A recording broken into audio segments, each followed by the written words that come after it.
go into the second half. We start with the same way we did last year. It became so popular. This is the 5-4 split.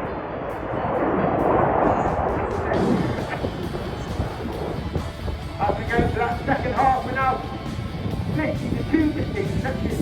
Off to the left, you've got reds 1 through 5, known as Edith, named after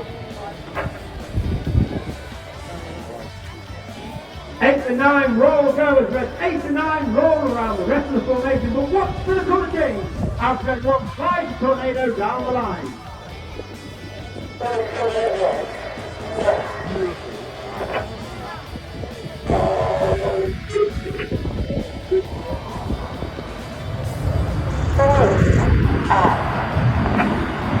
Of course, our famous red one.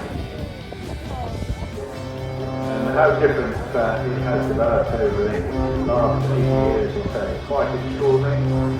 Originally home built, in fact the majority of them still are. But by 19